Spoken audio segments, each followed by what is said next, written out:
Good day, ladies and gentlemen, community leaders, elders, scholars, and fellow citizens. Good day. Today I'm here to speak on an important topic: the role of rural people in community development, the bedrock of the nation.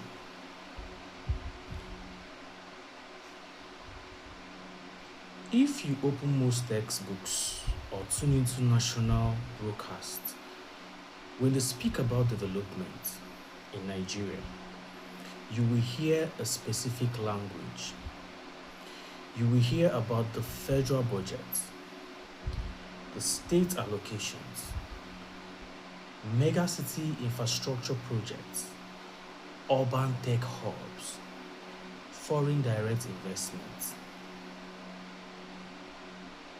We are taught to look at development as something that flows downward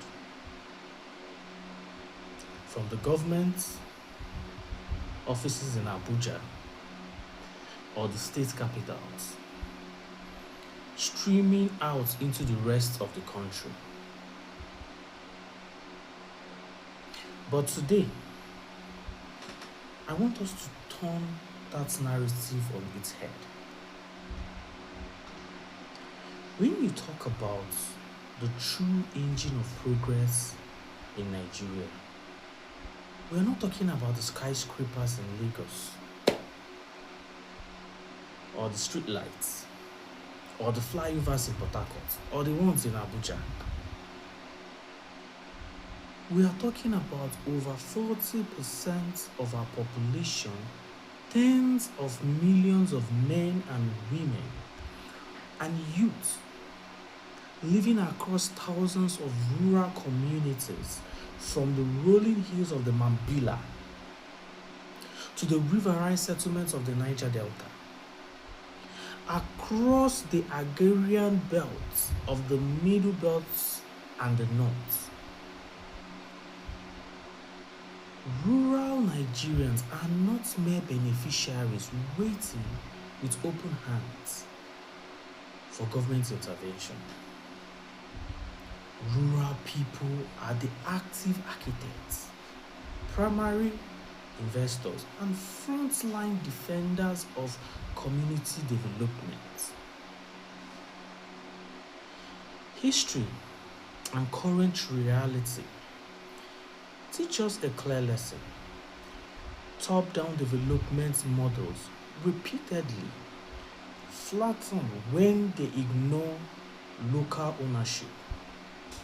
When a government builds a borehole without consulting village elders, the borehole breaks down in 3 months and stays broken for 3 years. When a community identifies its own need, pools its own resources, and builds a well, the well is protected for generations. Today, we examine the true power, indispensable roles, and untapped potential of our rural populace in driving national growth from the grassroots up.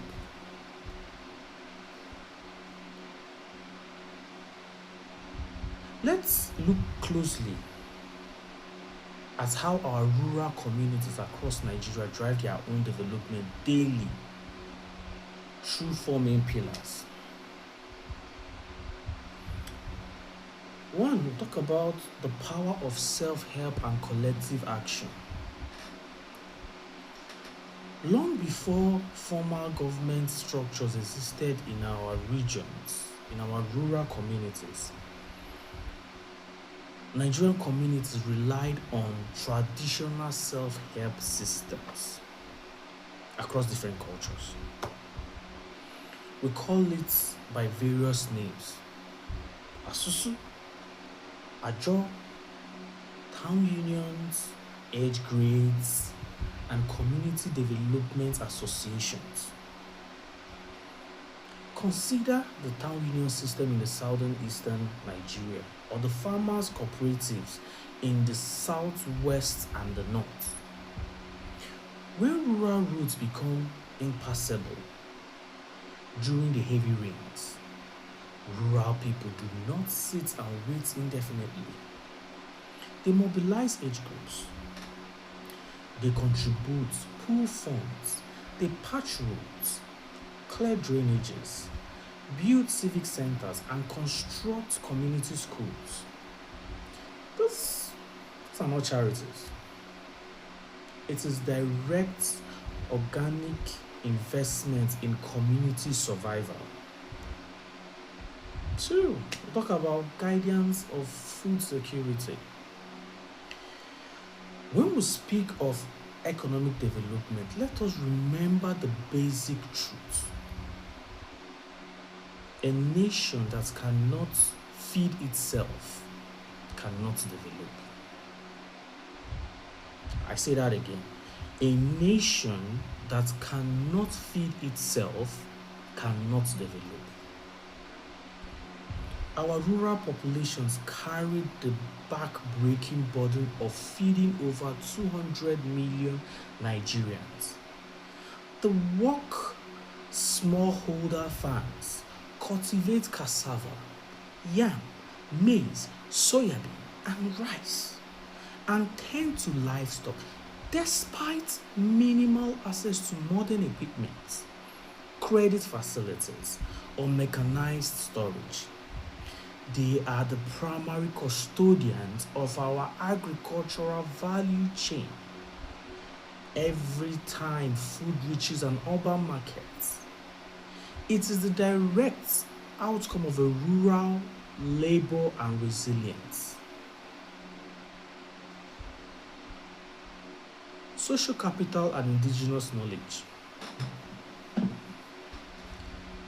Rural development is not just about concrete and iron.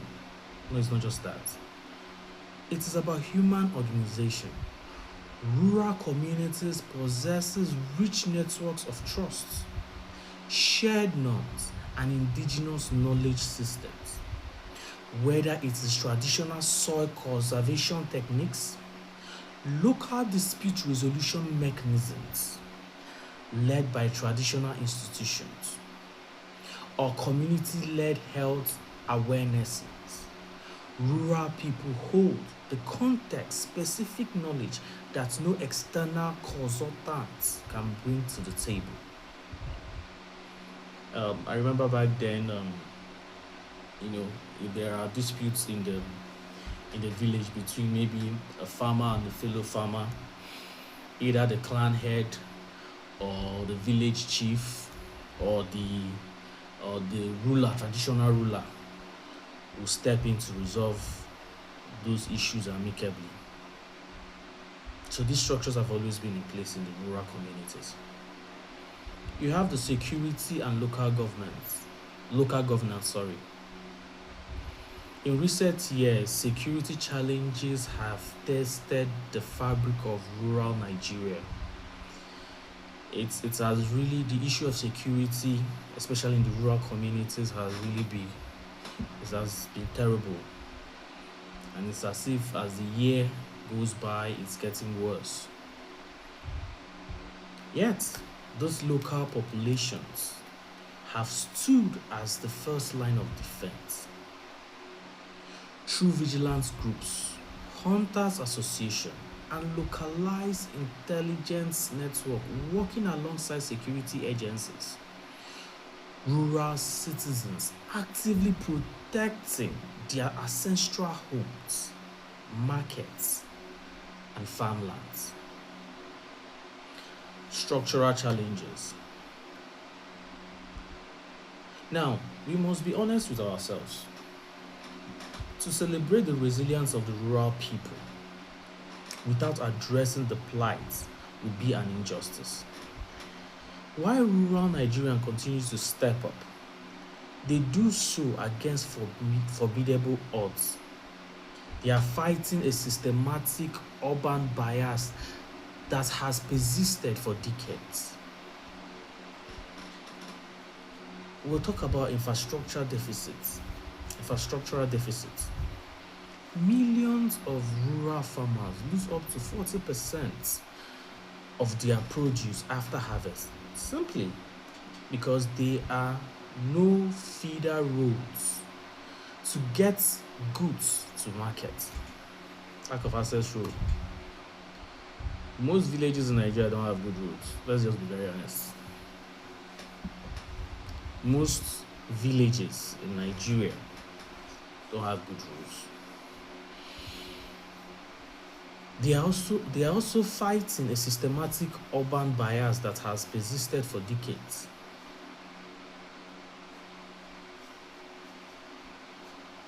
So they don't have good roads. So as a farmer, if there are no good roads, how do you transport your goods?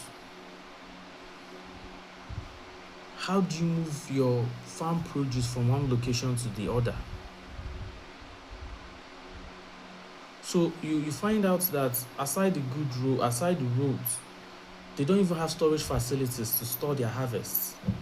So over time, due to lack of proper preservation facilities in place or storage facility in place, the perishable goods, they just spoil.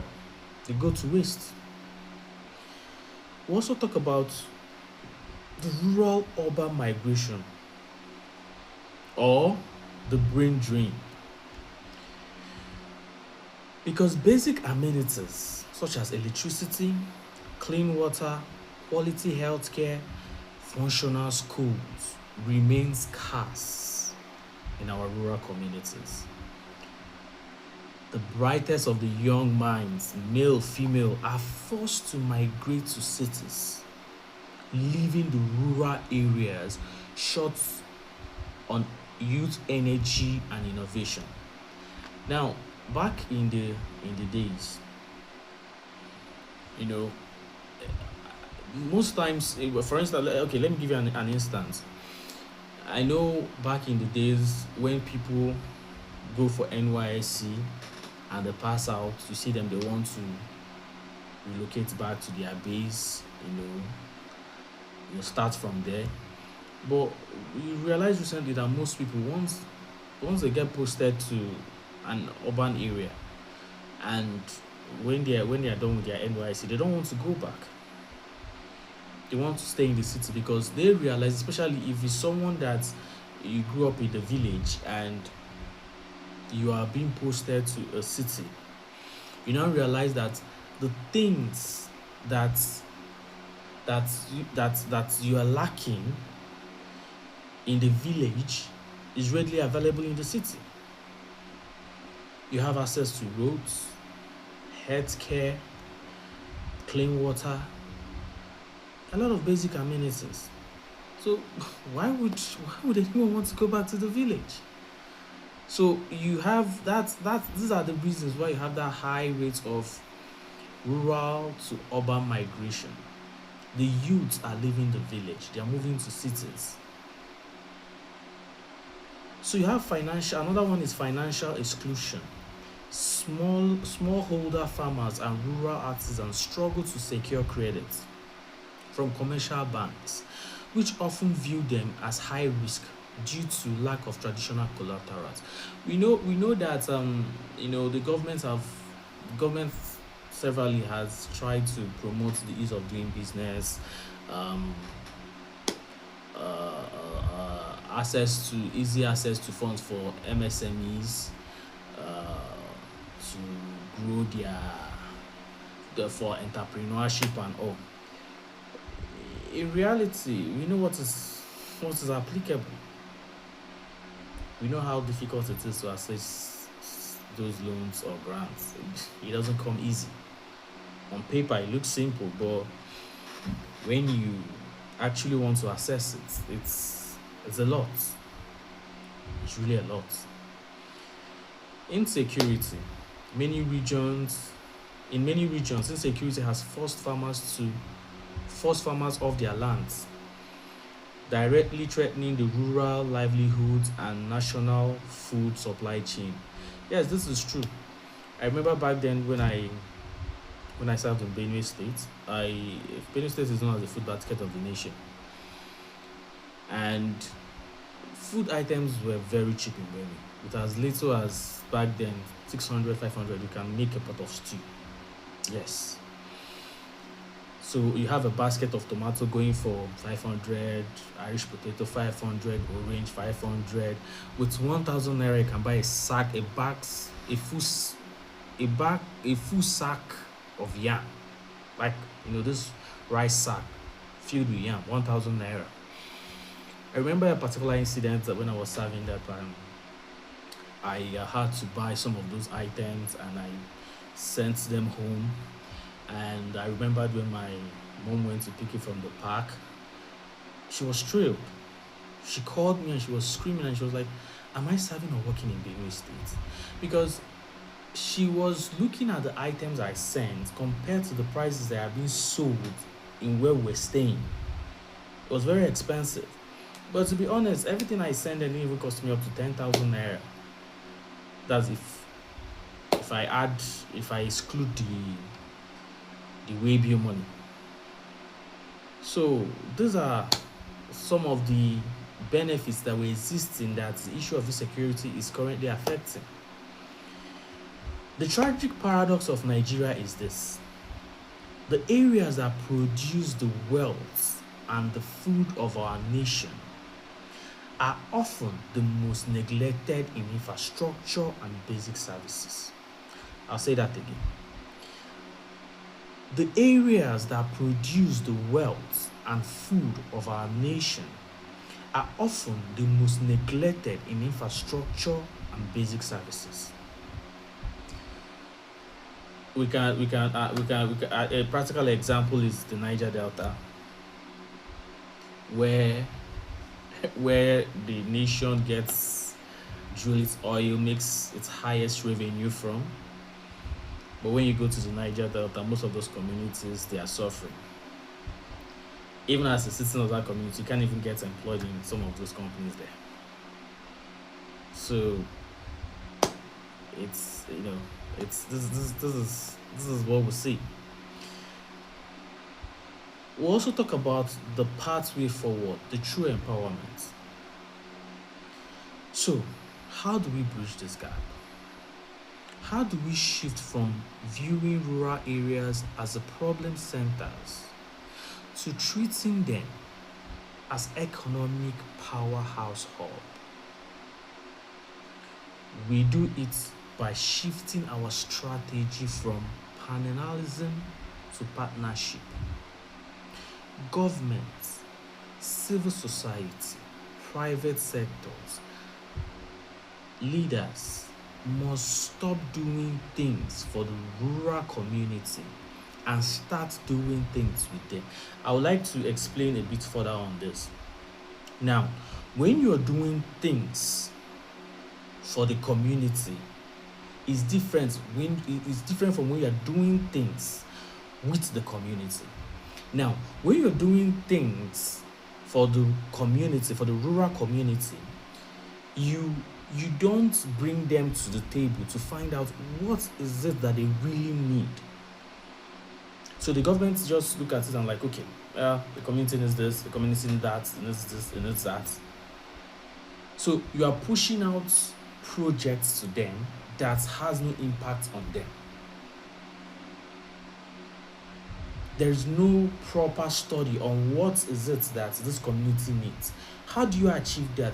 These community leaders, they have associations, they have representatives, they are rural representatives. So if, for instance, if you are doing a constituency project for a rural area, you're supposed to discuss with their leaders who are grassroots representatives. They know what is obtainable in their community.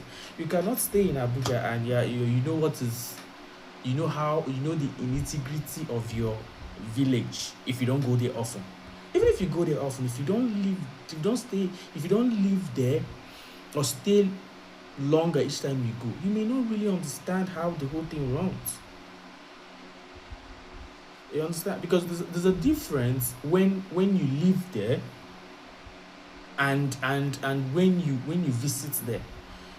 When you stay in the community, you have a first-hand knowledge of what is actually going on in the community.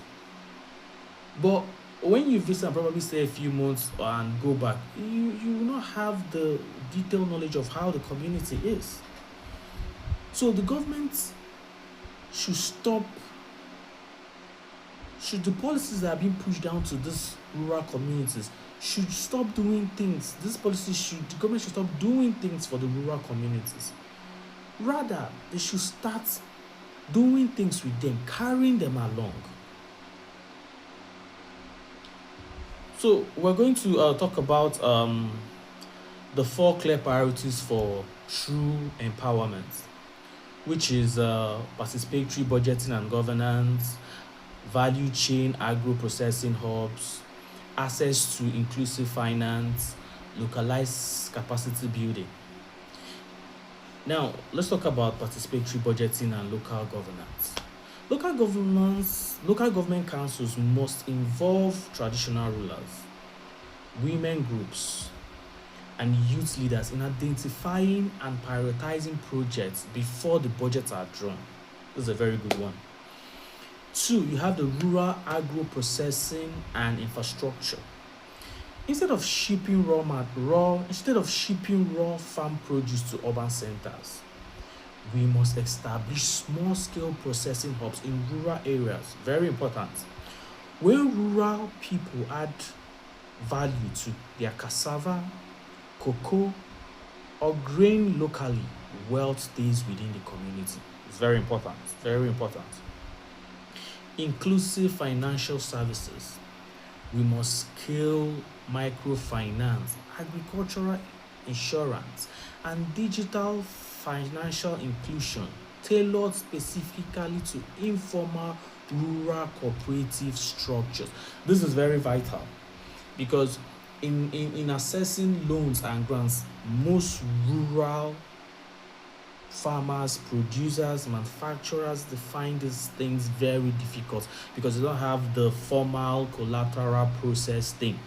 So if we are putting policies in place, the government should put policies in place that make these things easy for them to access. The 4th one, we'll talk about the youth-centric capacity building. This is also very important. We must equip rural youth with modern vocational skills, digital tools, sustainable farming techniques, so that staying in the rural community becomes a choice of opportunity, not a sentence of poverty. This is very, very important because most urban areas are getting very choked. You go to Lagos, you go to most urban cities, everybody's moving to the city.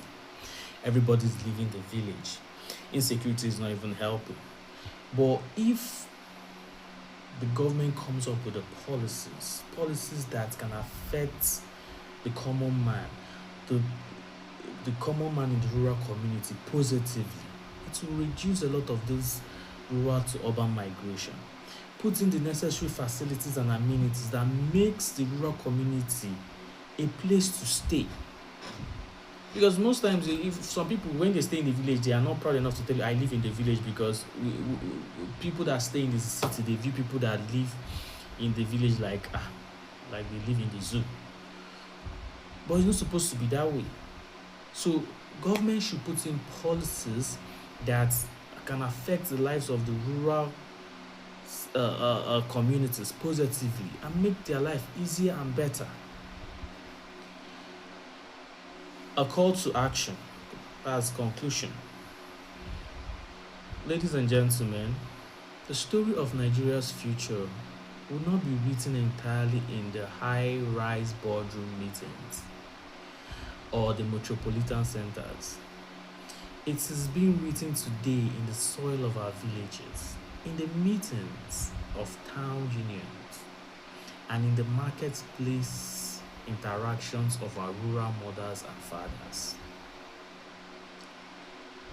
No nation can rise above the health and vitality of its rural foundation when we empower a rural woman with credit, we lift an entire household. When we build a working feeder road for a community of farmers, we feed a whole community. When we support local security initiatives, we protect an entire region. Let us commit today as policymakers, community leaders, citizens, advocates, to honor the work of our rural people, not just with words or speeches, but with genuine partnership, decentralized development, and equitable resource allocation. Let's not forget, the rural community is not the back door of Nigeria. It is the very foundation upon which our nation stands. Thank you, and God bless the Federal Republic of Nigeria.